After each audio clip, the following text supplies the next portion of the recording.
ုန်းကင်ထားတဲ့သူတိုင်းဖုန်းသုံးတဲ့သူတိုင်းမဖြစ်မနေဖွင့်ထားရမယ်အကောင့်လေးတစ်ခုကိုလုပ်ပြပေးပါမယ်။ဘာလို့လဲဆိုတော့ဖုန်းတစ်လုံးအသစ်ဝယ်လိုက်တာနဲ့ဒီအကောင့်ကိုဖွင့်ပြီးထည့်လိုက်မှာပဲဖုန်းကိုစတင်အသုံးပြုလို့ရမှာဖြစ်ပါတယ်။ Play Store ကိုလည်းဒီအကောင့်ထည့်လိုက်မှာပဲစတင်အသုံးပြုလို့ရမှာဖြစ်ပါတယ်။ဖုန်းမှာပါတဲ့ Gmail လေးတွေကိုဝင်ပြလိုက်ပါ။ပြီးတော့ရင်တော့အကောင့်လေးတွေကိုထားပေးရပါမယ်။အပေါ်ဘက်ကိုနည်းနည်းဆွဲတင်ပြလိုက်ပါ။အောက်သားလေးမှာ Add Another Account ဆိုတော့ရှိပါတယ်။အဲ့ဒီကောင်လေးတွေကိုဝင်ပြရပါမယ်။ဒီအဆင့်ကိုရောက်ရင်တော့ Google ဆိုတဲ့ကောင်လေးတွေကိုဝင်ပြရပါမယ်။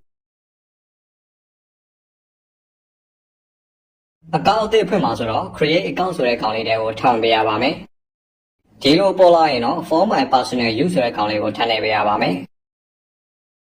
နာမည်ထည့်ပေးရပါမယ်။ကိုကြိုက်တဲ့နာမည်ကိုထည့်လို့ရပါတယ်။အောက်အကောင့်ထည့်ကြမလို့နော်အပေါ်မှာပြည့်စုံထည့်လိုက်ရပါပြီ။ next ကိုလည်းဆက်သွားပေးလိုက်ပါ။ဒီနေရာလေးမှာမွေးနေ့ထည့်ပေးရပါမယ်။အတိအကျမလို့ပါဘူး။ကိုကြိုက်တဲ့မွေးနေ့ထည့်ပေးလို့ရပါတယ်။ gender ဆိုတဲ့နေရာလေးမှာယောက်ျားလေးလားမိန်းကလေးလားဆိုတာကိုရွေးပေးလိုက်ရုံပါပဲ။ next ကိုလည်းဆက်သွားပေးလိုက်ပါ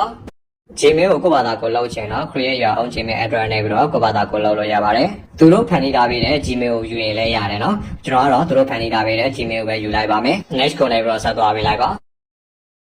ဒီနေရာလေးမှာတော့ကိုကြိုက်တဲ့စကွဲအနည်းဆုံး10လုံးလောက်ရိုက်ထည့်ပေးပါကိုယ့်ရဲ့ Gmail account ရဲ့ password ဖြစ်ပါတယ်စကွဲဖြစ်ပါတယ်ထည့်ပြီးတော့ရင်တော့အပြောင်းလေးနဲ့ next ကိုလည်းဆက်သွားနိုင်ပါတယ်အပြောင်းလေးနဲ့ next ကိုလည်းဆက်သွားနိုင်ပါတယ်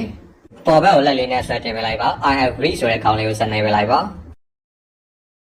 ဒီအဆင့်လေးကတော့နောက်ဆုံးအဆင့်ဖြစ်ပါတယ် Gmail account တစ်ခုကိုဖန်တီးပေးနိုင်ပါပြီ Gmail account တစ်ခုစီမှာပဲကျွန်တော်တို့ဖုန်းစတင်အသုံးပြုလို့ရပါမယ် Google Play Store တွေကိုလည်းဒီ Gmail account ထည့်လိုက်မှာပဲ Play Store ကိုစတင်အသုံးပြုလို့ရမှာဖြစ်ပါတယ်အားလုံးကျေးဇူးတင်ပါတယ်